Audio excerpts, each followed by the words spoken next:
আসসালামু আলাইকুম। এখন থেকে ইমোতে আপনি চাইলে ছেলে হয়ে মেয়ে কণ্ঠে এবং মেয়ে হয়ে ছেলে কণ্ঠে অথবা উভয় কণ্ঠেই আপনি কথা বলতে পারবেন।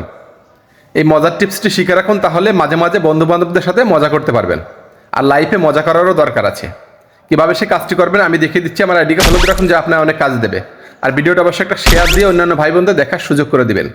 তা চলুন কথা না বাড়িয়ে মূল কাজে ফিরে যান। আমার স্ক্রিনটাকে লক্ষ্য করুন। কাজটি করার জন্য আপনি আপনার মোবাইল থেকে চলে যাবেন ইমোতে। ইমোর উপরে একটা ক্লিক করবেন। এরপরে উপরে বাম পাশে দেখেন ইমো প্রোফাইল আইকন আছে, এই প্রোফাইল আইকনের উপরে একটা ক্লিক করবেন। এরপরে এরকম একটা ইন্টারফেস আপনার সামনে চলে আসবে। আপনি এখান থেকে ইমো ভয়েস, এই ইমো ভয়েসের উপরে একটা ক্লিক করবেন। এরপর এখান থেকে উপরে ডান পাশে দেখেন সেটিং আছে, এই সেটিংয়ের উপরে একটা ক্লিক করবেন।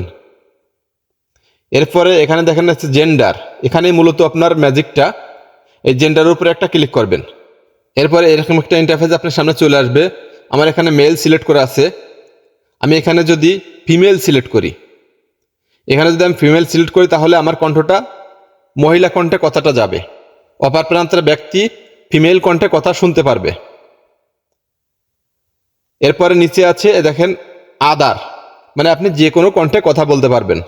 আপনি ছেলে হয়ে এই ফিমেল যদি সিলেক্ট করে আপনার বন্ধু বান্ধবদের কল দেন, তাহলে আপনার বন্ধু বান্ধবরা আপনার কণ্ঠটা মেয়ে কণ্ঠ শুনতে পারবে। তারা অবাক হয়ে যাবে যে মেয়ে কোথা থেকে আসলো। আসলে লাইফে মজা করারও দরকার আছে।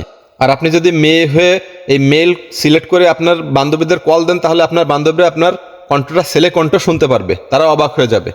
আসলে লাইফে সবারই মজা করার দরকার আছে। এভাবে করে কিন্তু আপনি আপনার বন্ধু বান্ধবদের অবাক করে দিতে পারেন। আশা করি বুঝতে পারছেন। ভিডিওটা ভালো লাগলে অবশ্যই একটা লাইক দিবেন, একটা শেয়ার করবেন। Thank you so much.